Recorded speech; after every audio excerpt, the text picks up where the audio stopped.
एकादशीच्या सर्वांना शुभेच्छा। आज मी बनवलेला आहे वरईचा उपमा, खास एकादशी स्पेशल। नमस्कार, मी पूनम, तुम्हा सगळ्यांचं पूनम रेसिपी मध्ये स्वागत आहे। आज आपण आषाढी एकादशी निमित्त वरीचा उपमा बनवणार आहोत। त्यासाठी 1 वाटी वरी घेतलेली आहे, भाजून घेतलेला दाण्याचा कूट करून घेतलेला आहे, शेंगदाणे इथे आपण हिरव्या मिरच्या कापून घेतलेल्या आहेत, बटाटा, लिंब, काजू, तूप, मीठ, ओलं खोबरं किसून घेतलेलं आहे, साखर आणि जिरं।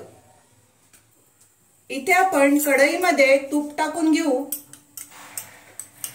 इथे आपण मोठे 2 चमचे तूप घेतलेला आहे। तूप गरम होऊ द्या।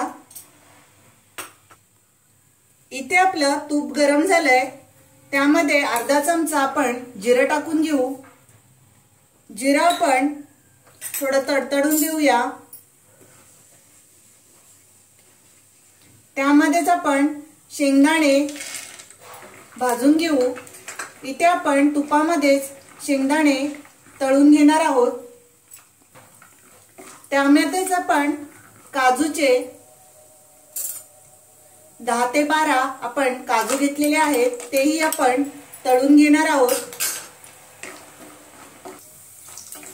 इथे आपण हिरवी मिरची टाकून घेऊ। साधारण आपण 4 मीडियम आकाराच्या मिरच्या घेतलेल्या आहेत, बारीक कापून घेतलेल्या आहेत। गॅस आता आपण मीडियम ठेवूया।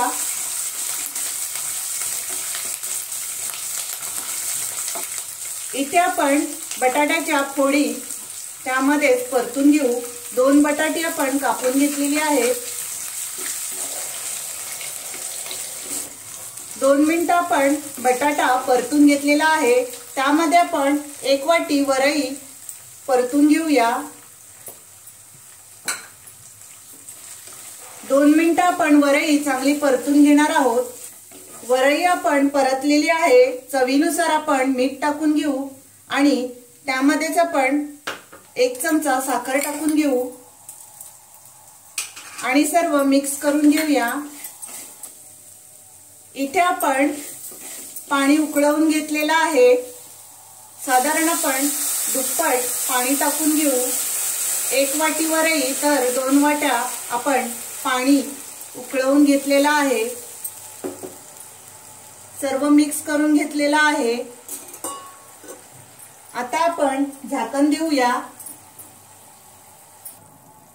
इथे साधारण आपण 5 ते 7 मिनिटं चांगली शिजून देऊ।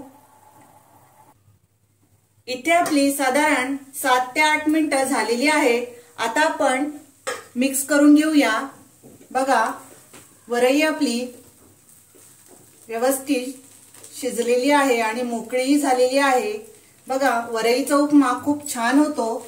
उपवासाला खूप छान अशी रेसिपी आहे। वरून आपण शेंगदाण्याचा बारीक कूट करून घेतलेला आहे, तो आपण टाकून घेऊ।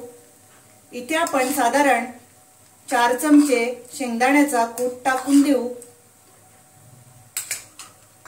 आणि आपण वरून अर्धा लिंबू पिळून घेणार आहोत, म्हणजे आंबट गोड अशी टेस्ट खूप छान लागते। शेंगदाण्याचा कूट टाकून आपण मिक्स करून घेतलेला आहे। आता आपण गॅस बंद करूया आणि हे गरमागरम काढून घेऊ। बघा, खूप छान असा उपमा तयार झालेला आहे। इथे आपण गरमागरम वरईचा उपमा काढून घेतलेला आहे। वरून आपण खिसलेलं खोबरं तुम्हाला आवडत असेल तर तुम्ही त्याच्यावर टाकून घ्या। मला आवडतं म्हणून मी ओलं खोबरं खिसून वरून टाकलेलं आहे आणि सोबत तुम्ही दही आणि साखर मिक्स करूनही खाऊ शकता।